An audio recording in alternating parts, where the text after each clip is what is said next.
Hi guys, welcome back to my YouTube channel. If this is your first time, you're welcome, and if you're a returning subscriber, you're welcome as well. And today I will be filming a video as regards how to survive pharmacy school, and I'll give a few study tips. And if you're new here, that means you don't know that I am a final year pharmacy student at the University of Nigeria, Nsukka. So without wasting so much of our time, let's just get right into the video. If you see me looking down, I wrote some of the things I would love to say in this video so I do not forget anything at all. The first thing on my list is passion.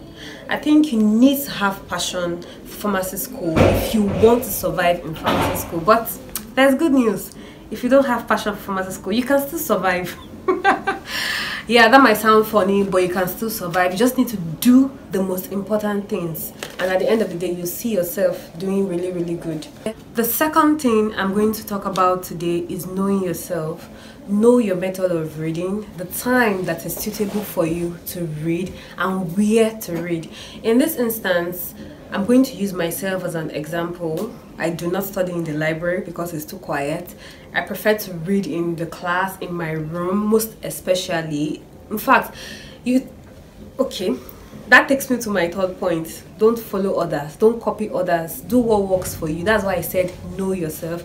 I also do not like studying at night, though I try to study at night, but that is not the time I actually study. Most times I study during the day. I try to do the most important things during the day because I know that is when I will be able to assimilate and cover a lot of things.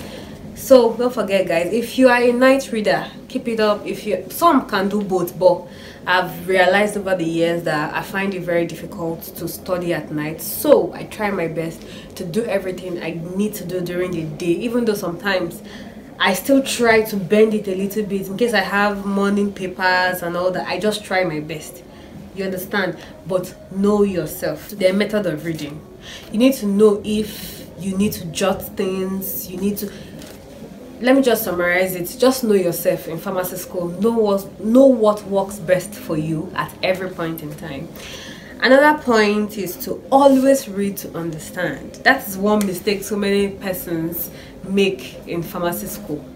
Most things you will keep meeting in pharmacy school are reoccurring. They will keep reoccurring. And let's say second year you crammed, you decided to cram, you passed. Third year you cannot even remember what you did in second year, and it's like a foundation that you have to keep building on. And if you just read to pass and all that, you'll find yourself having issues. So most times it's important, and I would advise that you read to understand most times. In fact, check videos on YouTube, check other type of lecturers, just check textbooks, just if you can check variety of places to get the knowledge you actually need. Then the fourth thing is to be very confident. Pharmacy school, you need to be confident in yourself. You know, there are times, pharmacy school is actually very bulky, so sometimes you might feel as though you haven't covered enough, or probably, let's say tomorrow is exam and you start getting jittery that, oh my god, do you know that the fact that you started getting jittery and all that, even the things you know will start flying. I think it's very important to be confident, build confidence, start reading early. Start reading early. Some persons wait till a week to exam to start reading, and you want to get an A.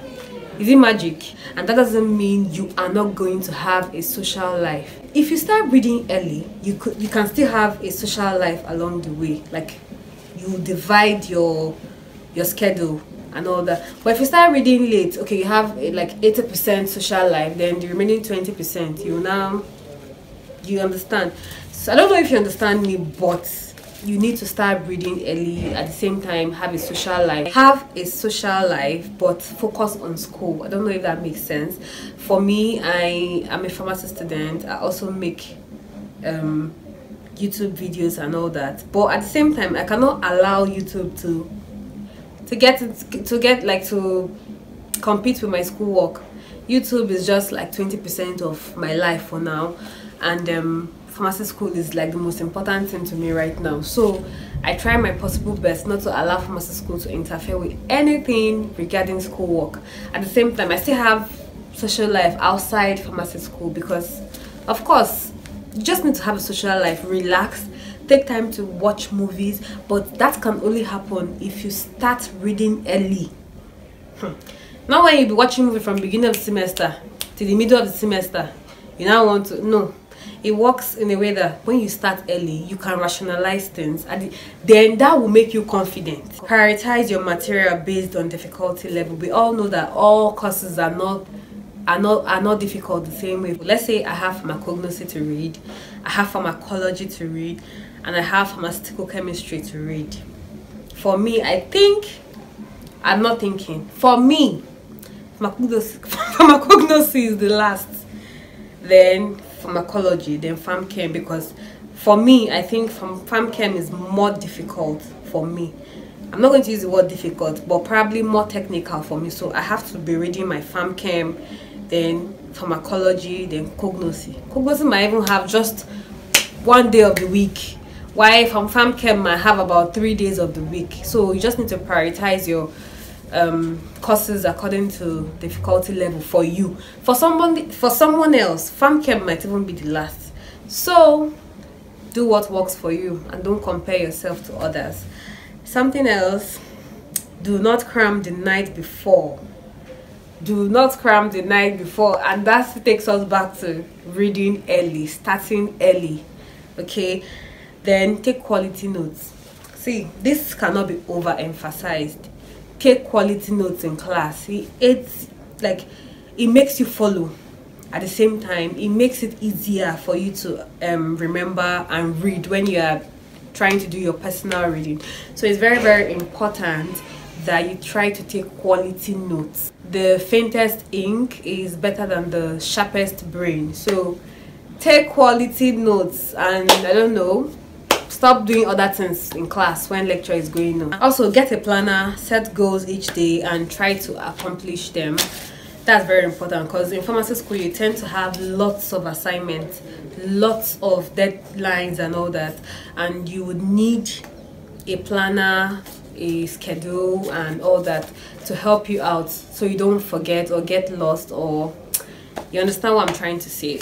Don't be afraid to ask for help. Always ask for help if you need help. There are times whereby I find something difficult. It's just to meet one of my friends. Hey, do you understand this? Can you help me out? It's not a big deal. If you can work in a pharmacy, I don't know if it's possible. If you can, try to work in the pharmacy. It just helps you build your confidence, and you get to be like happier, because now you're getting to see the things that you are being taught theoretically. So if you can work in the pharmacy, just do that. The last thing on my list today is always talk to a senior colleague. I wish I got to know about this sometime. You see, things like lecturers' pattern of setting questions, whatever they are looking for, most of your senior colleagues that have experienced it already know. So they are there to make life easier for you. For me, I think it's very important that you approach your senior colleagues, ask about a particular course. That has actually helped me a lot personally in terms of knowing what a lecturer wants. If that's the first time I'm coming across a lecturer, knowing what to read, it just saves you a lot of stress per se. So just try to talk to your senior colleagues. Okay, we've come to the end of this video. Wait, I feel like this video is a bit all over the place, but forgive me. If you enjoyed watching this video, don't forget to give it a like button, subscribe, and leave me comments below. I'd love to read from you. Thanks for watching. Bye.